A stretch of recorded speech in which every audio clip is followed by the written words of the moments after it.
Muchas gracias por la invitación a participar. Mi trabajo tiene como escenario geográfico el mismo sobre el que hablaba David, en este caso con un ángulo un poquitín más amplio en cuanto al territorio abordado. Se trata de dar a conocer de una forma sintética la evolución de los sistemas de fortificación que nosotros llevamos identificando en estos últimos 15 años en diferentes poblados de la comarca, fundamentalmente del occidente de la región, donde dentro del proyecto de Navia se trabaja en aproximadamente unos 7 o 8 castros, pero también contextualizándolo con los hallazgos y avances producidos en otros sectores de la región antes, durante y en tiempos más recientes. Se trata de explicar las condiciones de fortificación de un sistema de hábitat que constituyó el prevalente, prácticamente hegemónico durante casi 1000 años, desde comienzos del primer milenio antes de Cristo hasta la llegada de Roma, y durante algunos siglos también en el sector occidental de la región, con una particular revitalización que llevó a ciertas confusiones a la hora de interpretar el fenómeno castrero en Asturias, que como todos saben fue sometido a una seria disputa en cuanto a su cronología. Pues precisamente esa intensa preocupación de los casos occidentales, aquellos para aquel entonces más trabajados, daban un horizonte romano prácticamente continuo en todos aquellos niveles trabajados, y llegó a considerarse que, fruto del interés romano por la puesta en marcha de las minas, también abundantes y ricas en estas comarcas del occidente, probablemente el fenómeno castreño no fuese más que la consecuencia de la iniciativa imperial, el interés imperial por mantener la producción y obtener el rendimiento adecuado de esos territorios. Los asentamientos sobre los que vamos a hablar se extienden por todos los entornos de la región, desde los valles interiores altos, hablamos también a escala asturiana, estamos hablando de castros que claramente superan los 1000 metros, a castros que están situados en valles medios o castros ya emplazados directamente sobre la línea de costa. De estos, aproximadamente unos 20-25 fueron objeto de excavación de mayor o menor extensión, y de eso es de lo que procuraremos hablar ahora. Sin duda alguna, para abrir este capítulo necesitamos recurrir al castro de Choso Martín. El castro de Choso Martín, situado en la divisoria, muy próximo a la divisoria con la provincia de Lugo, fue el primer yacimiento en el que se pudo excavar con cierta extensión, identificar y posteriormente excavar con cierta extensión horizontes absolutamente insospechados hasta ese momento. Estamos hablando de la segunda mitad de los años 90 del pasado siglo, horizontes correspondientes a fines de la Edad del Bronce, en el año 900, 800, 700, antes de la era. En este lugar, sobre la explanada superior del yacimiento, se estableció un pequeño recinto de aproximadamente unos 80 por 30-35 metros de anchura, dotado de una entrada monumental, que es esa especie de T blanco que ven en el primer plano de la imagen, en el cual se estableció en torno al crestón que corona toda esta explanada un recinto delimitado por una poderosísima muralla, una empalizada, así como algunos otros elementos añadidos, y en cuyo interior solamente se edificó una gran cabaña de aproximadamente unos 14 metros de longitud por 8 de anchura, orientada su puerta hacia ese gran crestón al pie del cual ardía una hoguera, y dentro de cuyo espacio no fue identificado absolutamente ningún elemento que pudiese delatar el uso doméstico del mismo. La imagen tiene los pies sobre los cuales se soportaban los grandes postes de la empalizada, aproximadamente de unos 4,50 metros de grosor. Y en el lado oriental hacia poniente tenemos los restos, el basamento de la muralla, que se alzaba sobre un profundísimo foso de aproximadamente unos 8 metros de longitud por casi 7 de profundidad, sobre el que posteriormente se asentaron las construcciones ya durante la Edad del Hierro. Al interior del mismo, como les decía, exclusivamente una gran construcción de la que apenas se pudieron recuperar los cimientos, basamentos que se salvaron precisamente por lo escarpado del terreno y que salvaron la acción del arado allí donde los resaltes de la roca lo permitían. En el interior de esta construcción, como les decía, orientada hacia el crestón y con acceso directo desde la apertura monumental que se abre al mediodía. Un lugar en el que además podrán observar las reiteradas obras de acondicionamiento y de pavimentación que se repitieron al menos desde el año 800 antes de la era, que es al que corresponde este primer horizonte de tránsito que tienen en la imagen. Observarán, no obstante, la horizontalidad de todos los sedimentos que hay tanto por debajo como por encima, y que lo que están denunciando es la existencia de elementos de contención hoy todavía no identificados, pero que desde luego debieron dar un porte ciertamente monumental al acceso a este recinto hacia el año 800 a.C. Como elemento más destacado en este punto, abierto delante de la puerta, una cista dentro de la cual se custodiaba el cráneo de una mujer joven, aproximadamente unos 15 años. Lamentablemente no contamos con la fecha correcta, exacta, ya que no había material suficiente para poder obtener su datación, y que manejamos o concebimos en todo caso no como una acción funeraria, sino más bien como la traslación de un elemento ritual, de una vieja reliquia, acompañada quizás también algunas de las reformulaciones de la entrada a este viejo recinto.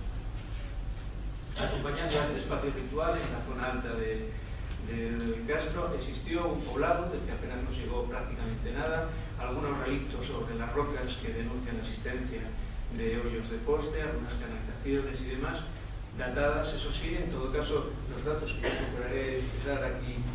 todos ellos vendrán avalados, alguna excepción que será comentada también, con estratigrafías y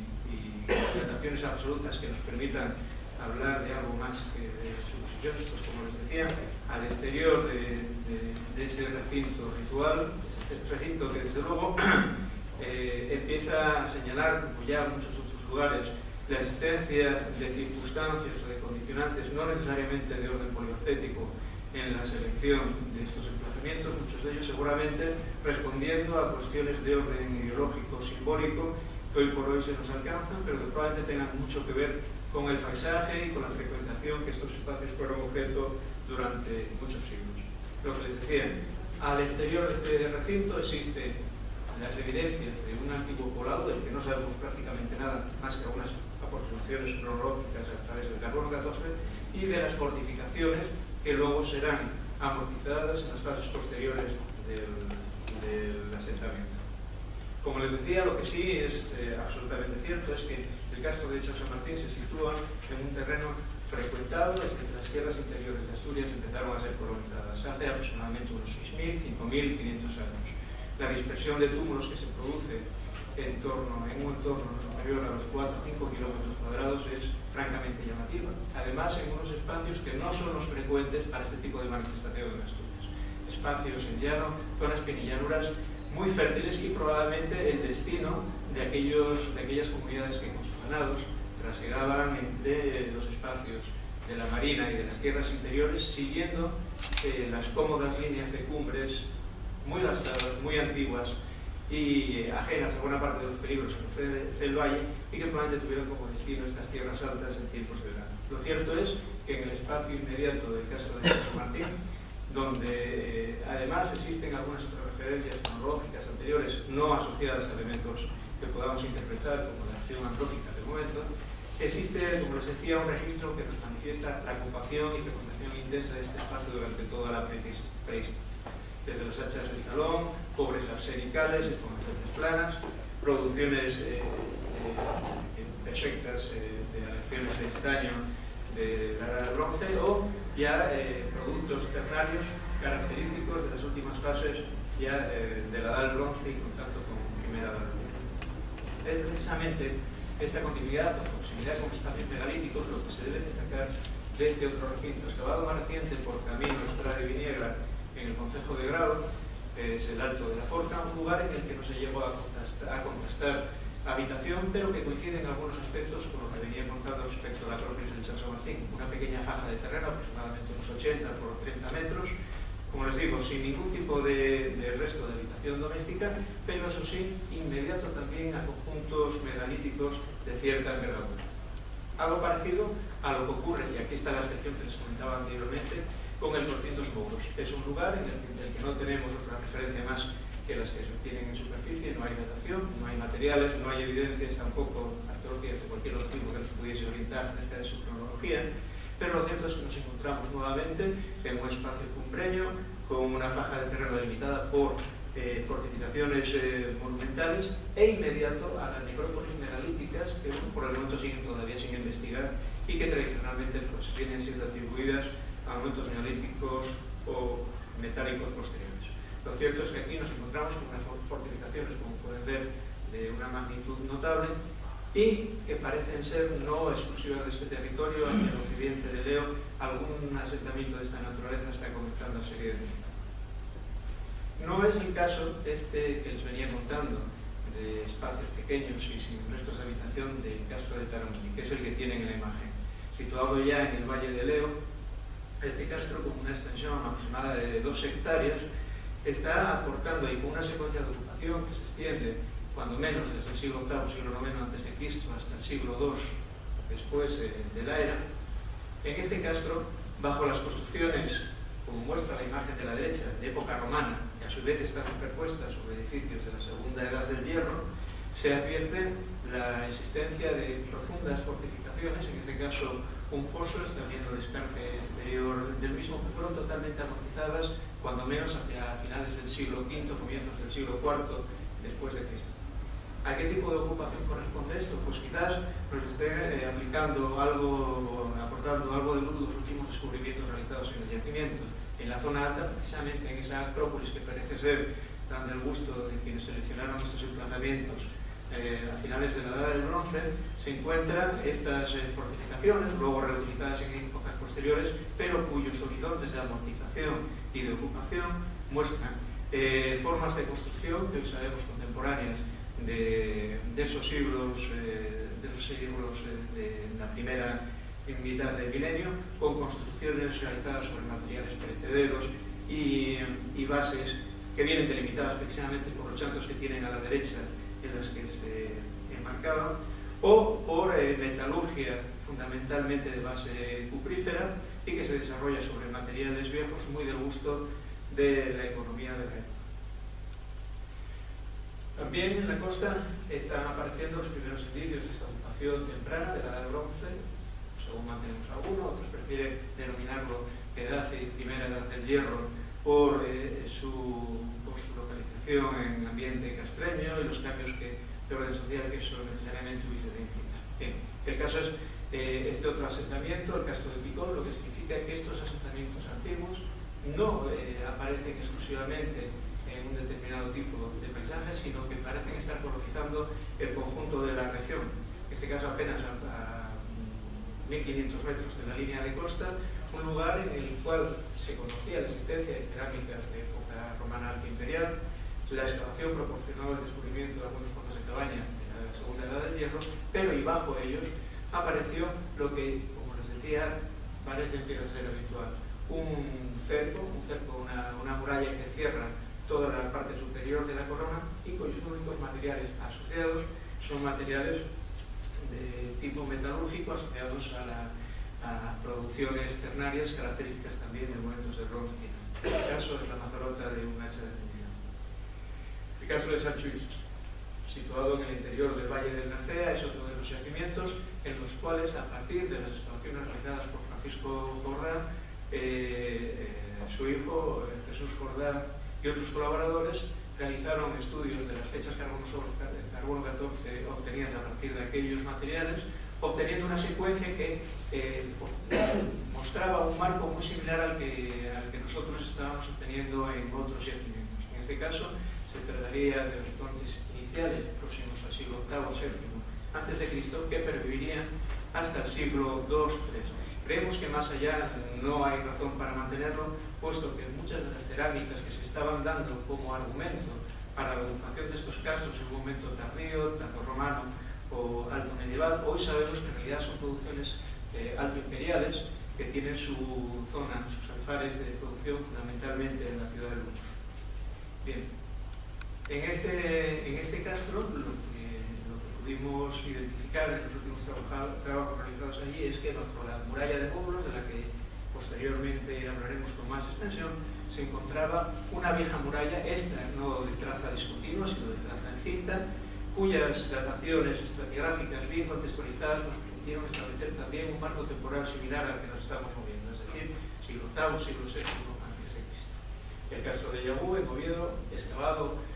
durante más de una década por distintos equipos de investigadores, por un dispar fortuna, castro condenado a desaparecer por la apertura de una cantera de áridos, ofreció también el descubrimiento bajo los horizontes correspondientes a un poblado que llegó a conocer la conquista romana y con unas fortificaciones que evolucionaron siempre en tipología modular durante la Segunda Edad del Hierro y primera romanización, pero que en el desmontaje total de sus estructuras dieron a conocer esta fortificación de la que tenemos aquí este paramento y que en esta fotografía se aplica con un poco más de claridad. Lamentablemente no hay publicaciones relativas a estas investigaciones y los datos aportados a través de la memoria aportan muy poca luz respecto a las cronologías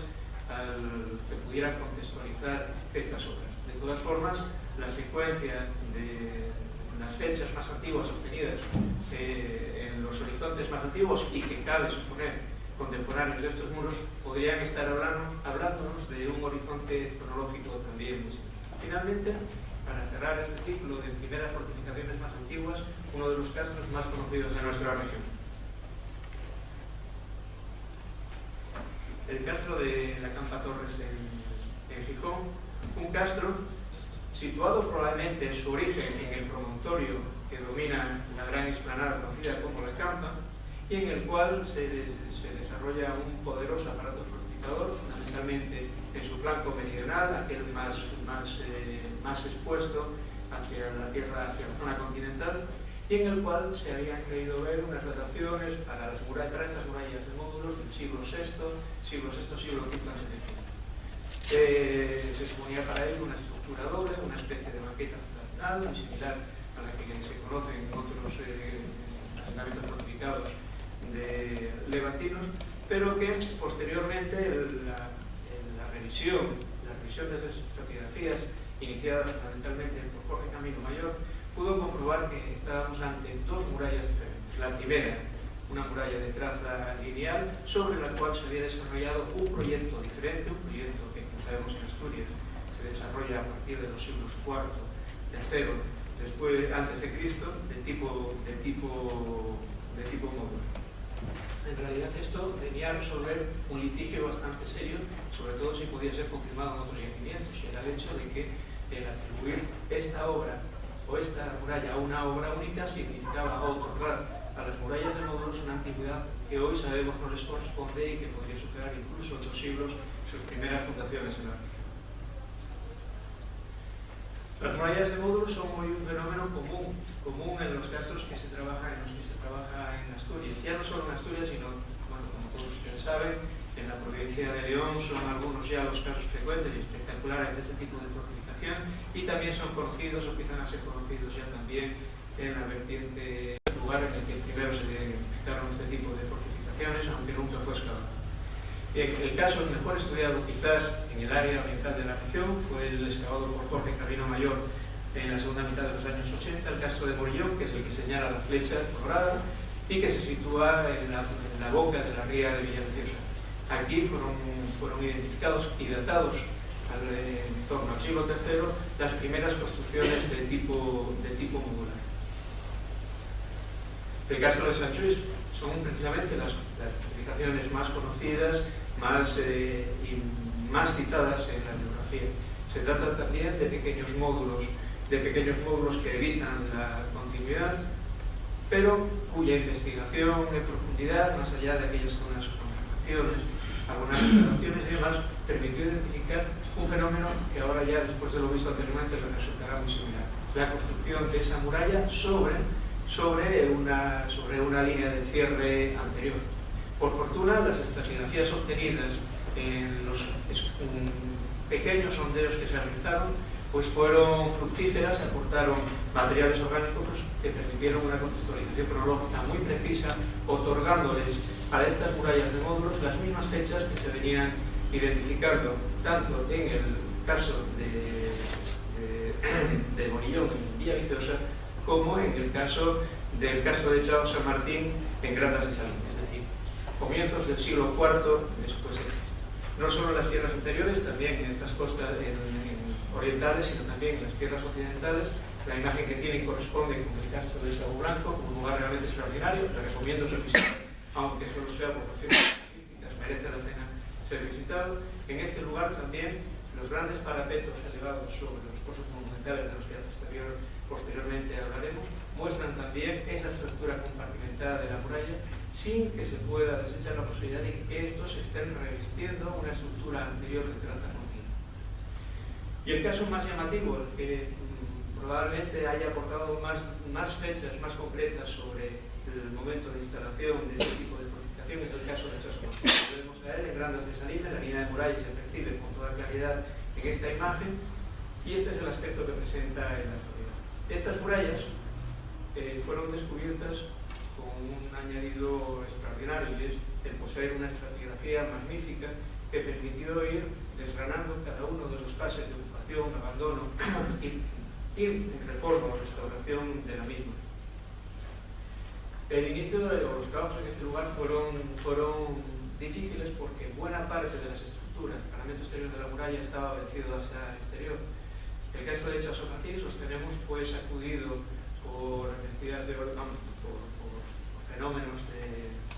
orden sísmico que hicieron que en muchas ocasiones los edificios se vinieran abajo íntegros, atrapando y rompiendo todo aquello que pusieron debajo para disfrutar de los que luego venimos a trabajar aquí. Pero en el caso de las murallas presentaba un problema añadido, y es que, claro, el lienzo presentaba una gran inclinación, y se lo voy a poner para que ustedes vean el aspecto que tenía antes del que pueden ver ahora si lo visitan. Todos estos puntales fueron retirados en su momento para hacer el correspondiente dibujo, tomas fotográficas y medidas, y retirados para volver a ser recolocados en su sitio y garantizar su estabilidad. En todos esos trabajos, bueno, se pudo constatar perfectamente la estructura modular, o lo que parecía una genuina estructura modular de los mismos, pero la sorpresa llegó en el momento de retirada de esos paramentos, cuando nos encontramos con que en realidad esa muralla modular lo único que estaba haciendo era revistiendo, embutiendo una estructura anterior, y que era falsamente modular porque el esqueleto, el interior seguía siendo de traza lineal. Aquí tienen como el revestimiento de estos grandes bloques de sillar de cuarcita está ocultando unos paramentos que están realizados con material pizarroso. Otra imagen frontal de lo mismo. Y finalmente lo que podemos encontrarnos, lo que pudimos reconstruir gracias precisamente a esta secuencia estratigráfica y a la buena conservación de estos materiales, es la existencia previa de una muralla de traza lineal, probablemente construida durante la primera edad del hierro, quizás siglo VI o VII, ya que está amortizando los fosos correspondientes a finales de la edad del bronce, y que fue enmascarada, alicatada, embutida en parte por las formaciones de tipo modular, dando al mismo pues, un aspecto totalmente remozado, pero que desde luego no responde a ningún tipo de prestación mecánica especial o de tipo. Dentro de uno de esos paramentos encontramos este bloque de pizarra en el que aparecían estos grabados curiosos. Evidentemente aquí estamos en el campo de la especulación y les ruego que no sean demasiado severos en la crítica, porque lo que se trata es simplemente de intentar pues, buscar, si quieren hasta en un punto divertido, pues el significado a estos grabados, pero que como verán corresponde exactamente con la maniobra que aquellas personas estaban realizando en torno al año 390 a.C., es decir, una franja horizontal que posteriormente se ve revestida por una fachada oblonga, que es exactamente el ejemplo que nosotros nos encontramos. Esto sale... esto no tiene... Bueno, me parece que no es necesario, señores, ¿no? Que se ve con bastante claridad. El elemento que complementa estas murallas fundamentalmente modulares que se extienden durante la segunda edad del hierro, tiempo en el que el hábitat castreño se generaliza ya en toda la región, al menos en toda la región castreña asturiana, ya que más allá del río Sella, es decir, en el último tercio oriental, el fenómeno castreño es más bien extraño, viene acompañado de los grandes fosos monumentales, fosos que efectivamente servían como defensa, como principal delimitador de la comunidad castreña, también sirvieron como cantera y como aprovisionamiento de materia prima para la construcción, pero que evidentemente son algo más que eso. Muchos de ellos no prestan mayor servicio poliorcético por el hecho de tener unas dimensiones ciertamente monumentales. Son, en cierta forma, el blasón de la fuerza del poderío de la comunidad frente al exterior, en un discurso pues, similar al que David realizó al final de su intervención, y que se compone pues, quizás como el principal elemento delimitador de estos conjuntos. El castro de Cabo Blanco es una buena prueba de ello. Fosos como estos, evidentemente, no son más eficaces que lo podrían haber sido fosos ligeramente más estrechos o con una disposición en su topografía algo diferente.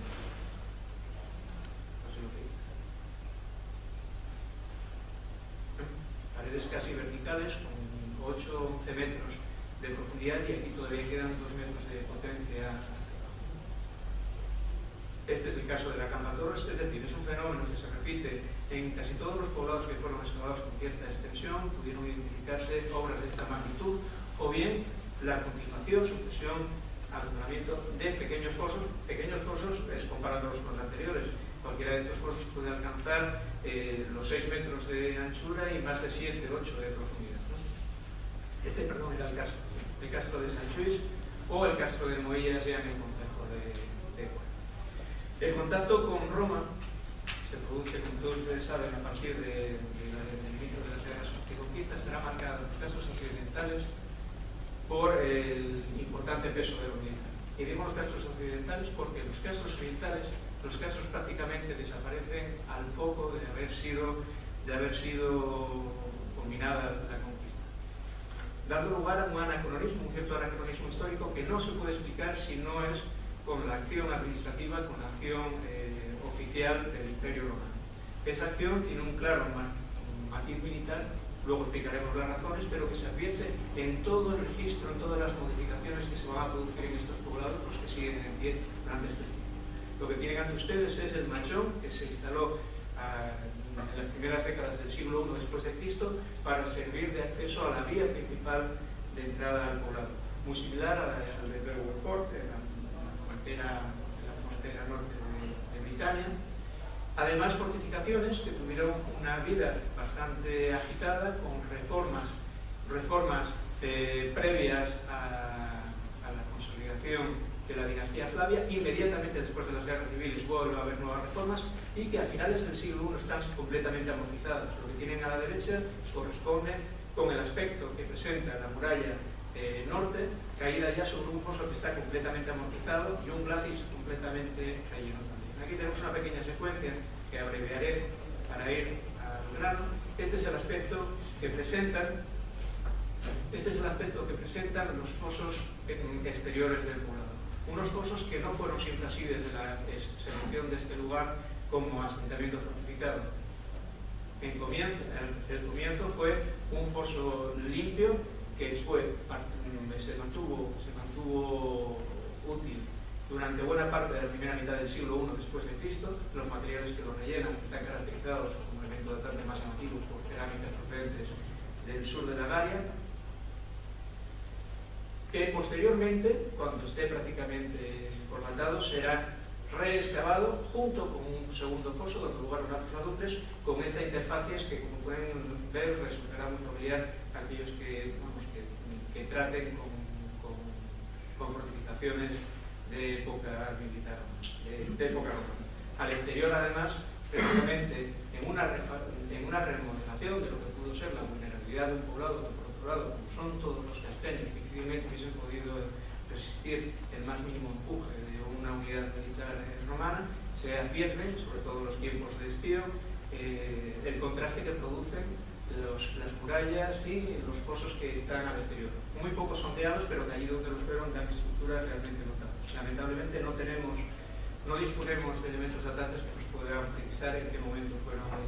fueron instaladas, pero sí sabemos por qué. Y es que dentro del poblado, dentro del propio yacimiento, se construye un adomus, un palacio dotado de todas las ventajas y todos los atributos que corresponden a lo que es la manifestación arquitectónica del poder en Roma, que es una gran domus, aproximadamente unos 500 metros cuadrados de superficie,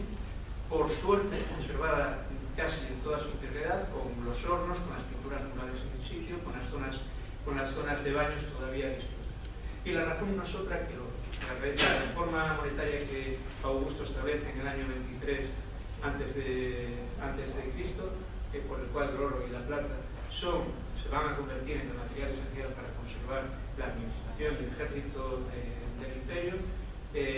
motivará el interés y la continuidad o la búsqueda de la continuidad de la población que todavía vive en estos territorios, para que puedan seguir suministrando dentro ya de un ámbito administrativo en el que la química es la unidad esencial, sigan propiciando los recursos en los que por otro lado esta gente ya eran expertos, porque por contra de lo que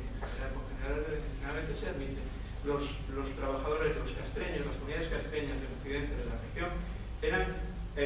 tenían amplios conocimientos mineros, también en minería del interior, al menos desde el siglo IV, siglo III antes de Cristo, tal y como demuestran las investigaciones realizadas en los valles del Narcea y el Pigual. Ese impulso militar se advierte no solamente en las fortificaciones, también en las construcciones domésticas, que tienen, pues a mí eso me parece al menos, un influjo clarísimo de las contubernias militares, acompañados además por un homenaje que es bastante explícito. Armas, materiales de importación procedentes de talleres de la meseta, numerario contramarcado y una serie de productos en nuestro ambiente de lujo que se satisfacen hasta conseguir ajuares de cientos de ejemplares dentro solo de una de estas cabañas. Al tiempo, en un periodo en el que sobre el que el oro se establece una política prácticamente confiscatoria, también los habitantes de este poblado pueden mantener un continuo trato con el oro, bien con las joyas, bien con los materiales utilizados para elaborarlo o refinarlo, piedras de toque, centenares de cerámicas que todavía conservan las imperfecciones de oro debidas a la fundición o replantamiento. Junto a ello, junto a poblados principales, quizás Gimitatis, como fue el Chau de Sonati, otros pequeños poblados, otros pequeños castros,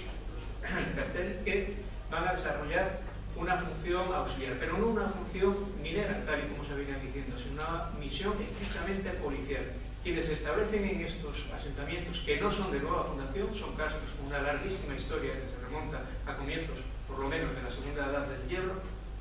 son militares. Así lo demuestra todo el registro recogido en estos yacimientos, donde el cúmulo de armas, incluso de epigrafía, supera con mucho al recogido en ninguno de los otros poblados supuestamente más sofisticados. En otros casos sí hay nuevas fundaciones, pero esto que se funda no son castros. Esto que se funda son fortines como Dios manda. Como verán, esto es el castro de San Isidro, se corresponde con una estructura poligonal, esquinas de naipe, rehuyen todo tipo de vinculación con la poliorcética convencional castreña, están hechos con traza de línea continua, con fosos y contrafosos sobre los cuales se sitúan las piedras hincadas, pero que poco o nada tienen que ver con las soluciones también militares que se aplican cuando nos referimos a las piedras hincadas meseteñas. Aquí lo que tenemos es una adaptación rústica de los kervin, de los fiti, de los estímuli que se pueden improvisar sobre los ager que coronan los fosos. Es decir, lo que estamos es ante un periodo, probablemente todo el siglo I después de Cristo, en el que se establece una férrea y muy útil y eficaz tutela militar sobre estos territorios, que se basan en el poblamiento castreño como base de su emporio, pero que desde luego corresponde ya a una estructura completamente diferente que nada tiene que ver con la que existía siglos antes. Otra imagen de las piedras hincadas para que se den cuenta de las dimensiones, imagino que reconocerán a profesor Romero paseando entre ellas, y básicamente esto es todo lo que tengo que decirles de una forma muy simple, no sé si me ajuste al tiempo. No se tratan las reocupaciones o las refortificaciones en época bajo imperial o posteriormente en época ya medieval, porque eso ya es otro asunto que excede con mucho, pues me parece que es lo que el Congreso deseaba que hubiera. Así que muchas gracias por su atención y su paciencia.